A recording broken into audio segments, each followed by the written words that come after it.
I was reading this article about this Edomite who killed 10 brothers and sisters up north, Buffalo, New York, and I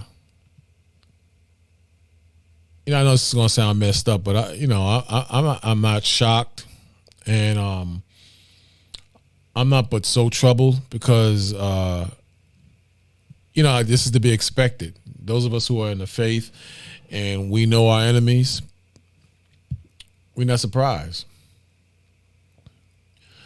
I mean, I feel bad for the victims' families who will never see their loved ones again, but it's an eye opener, and it keeps happening. And a lot of you brothers and sisters who made fun of us for years and mocked us and said we're hate mongers, you're seeing the true nature of Esau being the so-called Europeans.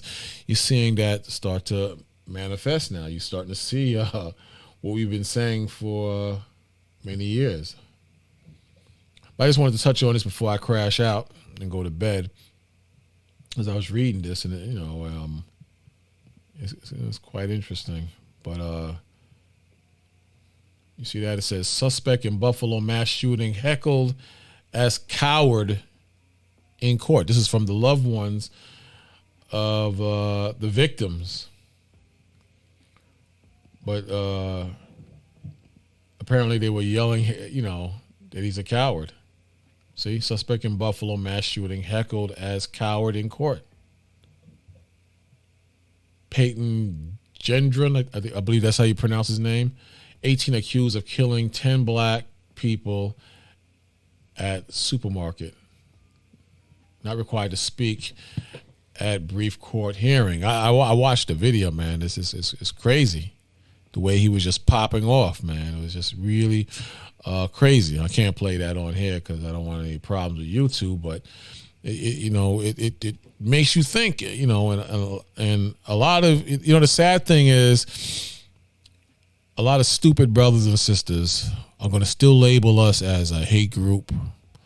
A lot of stupid brothers and sisters are going to still see us as teachers of hate, but this is a reality that we have to face. The Bible is not just fire and brimstone. The Bible is not just laws and commandments. The Bible is a modern day spiritual newspaper for us, so-called blacks and Hispanics, for us to realize and see that we have enemies. We have enemies who are mad because they can't make ends meet, mad because Donald Trump is not in office, mad because they can't put a full tank of gas in their cars, mad because they thought they were going to graduate from college and things just didn't pan out that way. You got a lot of people in this country who are mad as hell because things didn't unfold the way they thought it was going to unfold. And that's due to the Most High's prophecies. The Bible is real and the Most High is real. And you got a lot of stupid Negroes in this country who think the same way. They think that the heathen is just going to love them and slavery is going to go away. And this is not your rest. Unfortunately, this is not your rest. You were brought here to this country to be a slave.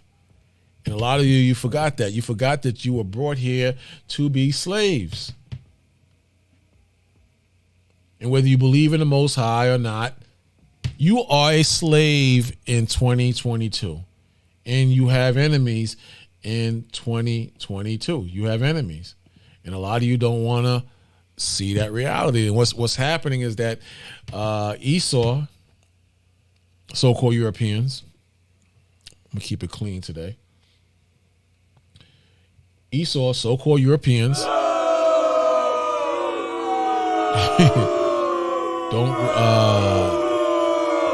they're just mad because their country is falling apart and they can't make things happen like it used to happen yesterday. They can't make things happen like it used to happen yesterday. And you got a lot of so-called white people who believe that you so-called Negroes and Hispanics, you're the reason why the country is doing its best at being the worst in the world. You got a lot of people that feel that way. And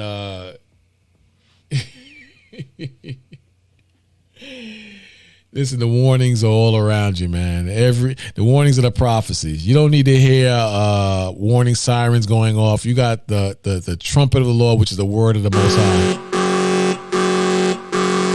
It's all around you. And a lot of you are still holding on. You're still holding on. But these devils are just mad because that money is falling, man. Are you watching CNBC? Are you watching Fox Business News? Are you watching what's happening, not just in America, but in various countries financially? I was listening to talk radio, and they were saying that the UK is being hit with high levels of inflation, the highest in 42 years, just like America. Just like America, the highest levels of inflation in 42 years. In 42 years. So you can't escape the Most High's judgment, and you can't escape prophecy. You can't escape the Bible. Bottom line, you can't escape. Bottom line, this is what it is. Oh, you could try. But your money is not going to stretch whether you run to Australia. Your money is not going to stretch whether you go to Africa. Your money is not going to stretch here in America. And that's why a lot of these Edomites, this is why they're mad. This is why they are mad. So I thought I'd read this before I crash out. Says the man accused of killing 10 black people in a racist attack at a supermarket in Buffalo, New York at the weekend was called a coward by a loved one of one of the victims when he made a fresh appearance in court on Thursday. Peyton Gendron, I believe that's how it's pronounced, 18, who is white, was not required to speak. This is a 19-year-old kid. 19 years old that did this. This guy that went on this rampage was 19 years old. 19. Sorry, 18. Kid.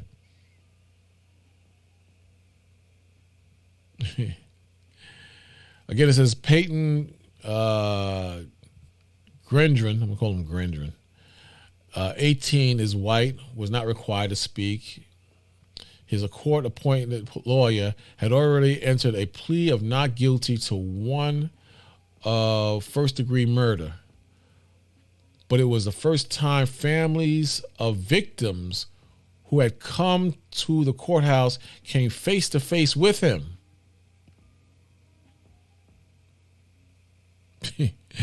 Could you imagine? Could you imagine? It says, Peyton, you're a coward, shouted one as Gendron, who was shackled and dressed in orange Erie County jail clothes, was led out of the court to return to custody after the short hearing. Journalists were told by court officials not to approach the 12 family members of the victims who attended the court hearing. The identity of the young woman called out could not immediately be established.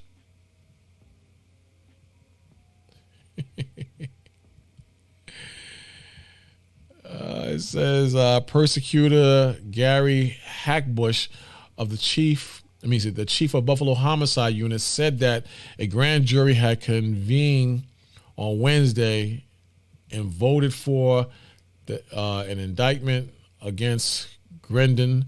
The suspect was waived his right to a psychiatric evaluation. The court heard, so they're gonna can't play crazy on this one. But white people, and black people have been at odds with each other since their beginning. Again, black people and white people have been at odds with each other since their beginning. And nothing is going to change that. It's just a matter of time before the Most High changes it. Meaning the Most High put us into power. Time marches on. The prophecies march on. The judgment of the Heavenly Father, that marches on as well.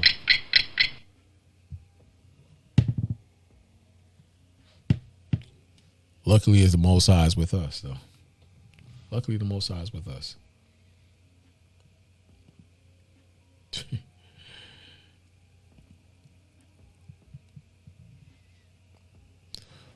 But you're going to see things like this continue. And you're going to have stupid brothers and sisters who are going to still love this country, love their enemies, and talk crap about us as being hate mongers. It's cool, though. You go ahead and believe what you want to believe. You go right ahead and believe what you want to believe. But in the end, we're going to see. I don't know if you can see this. I don't know if I can move it over. But it says, part of it is cut off, but I can still read it. It says, there's nothing more frightening in America today than an angry white man. See that? You see that? It's true, though. Let's see if I can move that over. Can you see it now? No, didn't work. It's very true. And what you have a lot of angry white men in their feelings because of the way the country is going. And their end is near. Again, it says there's nothing more frightening in America today than an angry white man. This is an article from CNN. It says those are just some of the names of racial stereotypes that has haunted the collective imagination of white America since the nation's inception. It says the specter of the angry black man has been invoked in politics, in particular, in popular culture, to convince white folks that a big black man is coming to get them and their daughters.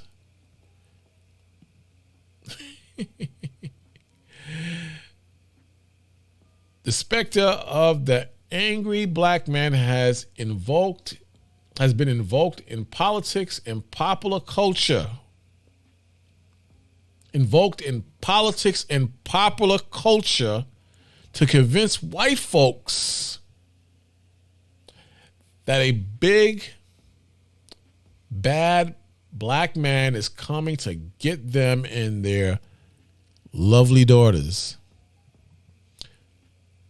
I've seen viral videos of innocent black men losing their lives because of this stereotype.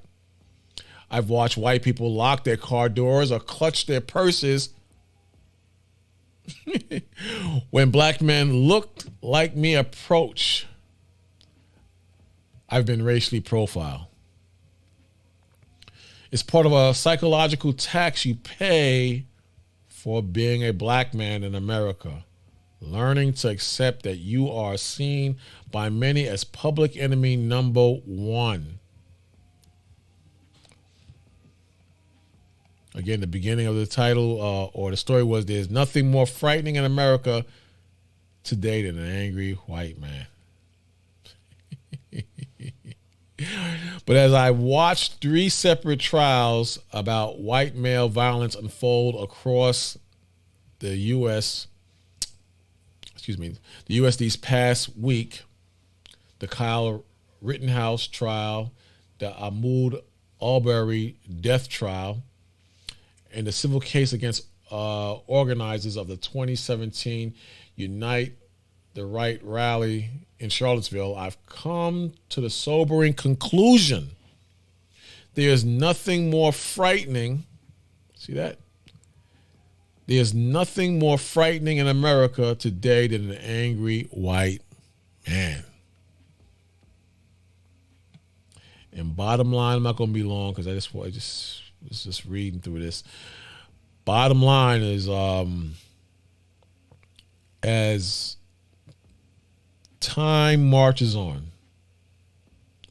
as things get worse and worse and worse in this country, and as the value of the American dollar plummets, as the value of currency all around the world plummets and goes down, as the true moral fibers of America is revealed,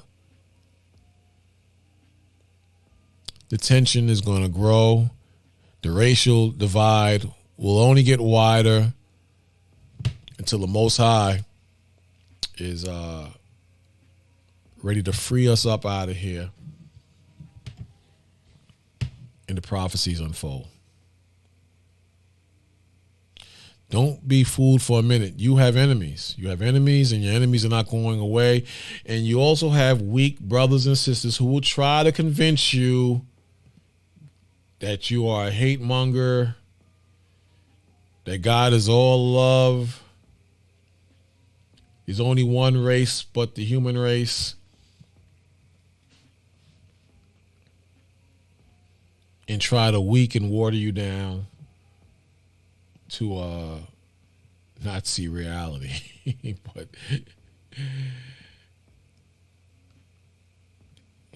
that's a foolish brother or sister who thinks in that capacity. Check it out. The Lord tells you in Proverbs, the 24th chapter, the 9th verse, it says, "Fret not thyself because of evil men, neither be thou envious at the wicked." In other words, they're going to get what's due to them through the power of the Most High. Nothing gets past the Most High without judgment, even among our people. But the Most High says, "Fret not thyself because of evil men, neither be thou envious at the wicked." 20th verse. "For there shall be no reward." See that? "There shall be no reward to the evil man. The candle of the wicked shall be put out." So, as we make our way towards Sabbath, again, look how fast the weeks are going. Bear that in mind. "For there shall be no reward to the evil man." The main evil man is, you guessed it, you know it, Esau. But our people can fit somewhere in there too. If you do evil, you get evil back from the Most High. But the key thing, I want you brothers and sisters to focus on, there is hope. There's hope, and the wicked, they will receive their judgment. And those of us who choose to be wicked, we're going to receive a judgment too from the Heavenly Father. But those of us who live and walk in righteousness and practice walking in righteousness and doing what's right, we have a beautiful future ahead of us. This is Brother Bakwash signing out. Just something on my mind. Just was thinking. Shalom.